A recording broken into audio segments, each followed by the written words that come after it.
And yun know, so kitang-kita tayo dyan sa likod oh. So rear view. Wide angle. So hanapan natin ng pwesto kung saan natin lalagay ito. Dito kaya ito nakalagay. Diyan ba? Dito kaya? Yan. Dito. Yan. So dito natin lagay. Tingin mo. Wag. Pangit. Hindi, wag dyan. Hindi natin lagay dyan.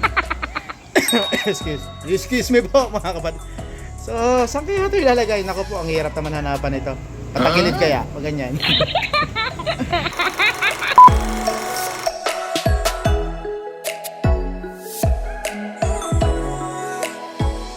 And magandang araw mga boss. So ito na tayo nagbabalik si Doc Arman sa Motorhouse. So, ngayon araw meron tayong puzzle na ikakabit. So itong wide angle rear view mirror para sa NMAX. So ito yung hindi natin kung paano natin ito ikakabit. First time ko magkabit ng ganito eh. So aaralin muna natin kung paano natin i-install. So ito yung mga parts na ikakabit natin. Ito yung parang ayan, yung parang salamin na pabilog. Parang fish eye. So ito yung mga bracket niya. Ayan, double sided. Ayan, may kasama na rin tornilyo. Ayan. So, ayan, hindi ko alam kung paano ikabit to. So, pag-aaralan muna natin. So, kung ikaw pala ay kung bago natin pala ikabit to. So, kung bago wala sa channel natin at napadaan ka, konting tulong naman mga boss. So, pa-like na lang and pa-subscribe at pa-click na lang nung notification bell para pag may mga video tayo na i-upload na bago is ma-update kayo at mapanood nyo. So, let's go. Pag-aralan na natin ito at paano natin ito i-install. Alright. Yan.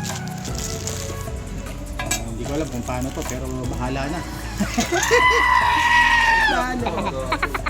Wala naman sa ano to eh. Pero hindi na, madali lang yan. Tiwala lang. Tiwala lang. So, ganyan yung tsura niyan. Tapos, ito. So, yan ako din video. Hindi na. Hindi na. Okay na. Alam mo na. So, ito muna. Lalagay natin itong tornilyo. Pili ko ito wala kasi itong manual eh. Wala itong manual mga paps. So, talagang mayari dito. Gagamit na lang tayo ng angking talino. Angking skills na lang. Wala kasi itong wala itong manual kung paano ito i-assemble. Base naman doon sa nakita natin litrato na nasa upload ganito. What? So, medyo matigas lang. Medyo matigas pa siya.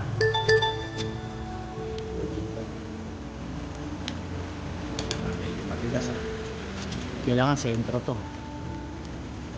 A few moments later. O yan. Okay, so ikabitan natin yung dalawang plastic, yung parang bracket. So dali na, so batang bata. Okay, so next sunod natin itong bracket na to. Parang tawag dito, stick.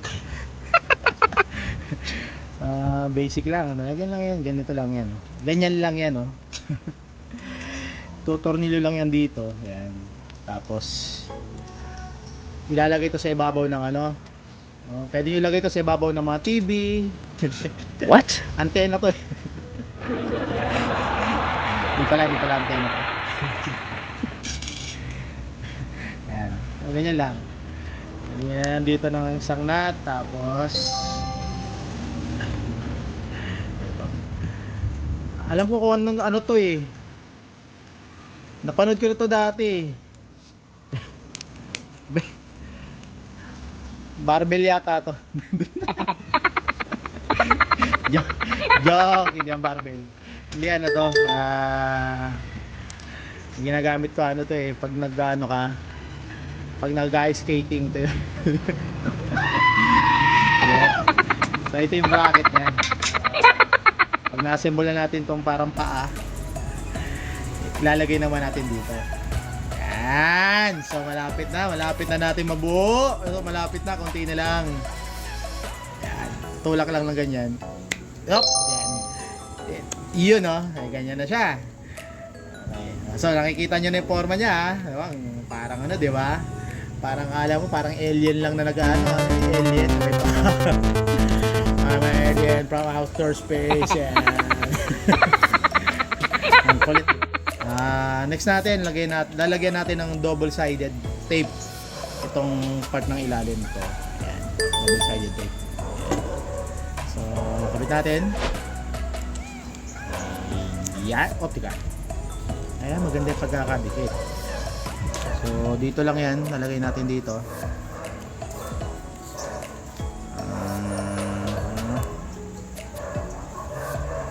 Yan, ganyan lang. So, nakalagay na isa. So, dalawa to, syempre. Hindi naman pwedeng isa lang. Kailangan dalawa. So, yung kabila, lalagay din natin. So, ayan na. So, nakabitan natin yung kanyang double-sided tape, yung kanyang adhesive. Adhesive. So, imamount na lang natin to doon sa motor. A few moments later. And yan na po mga paps. So naikabit na natin yung rear view mirror natin. So yung spot na pinaglagay natin. So kung makikita nyo naman, so ano nga, wide. Sabihin kita yung likod. Parang naka fish eye. Fish eye o fish lens. Ganun. Fish eye. Sabihin naka 360 degree. Ayan. So ito nga pala adjustable to. Ayan, pwede nyo itaas, ibaba. Tulad yan. Alright, diba? Ang ganda. So yan, so kung gusto nyo lang makita yung buong likod nyo habang nagdadrive kayo, yan. So kasi pag yung side mirror lang, ayan, makikita nyo. Kita nyo lang dito yung kamay. Kamay tapos yung gilid. So left, tsaka right. So pag itong nasa gitna, kita nyo talaga as in yung buong likod. Kitang-kita nyo yung gilid. Tapos yung nasa likodan mo, yan. So makikita mo kung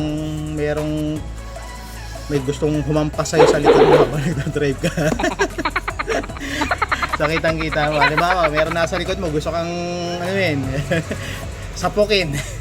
Yan.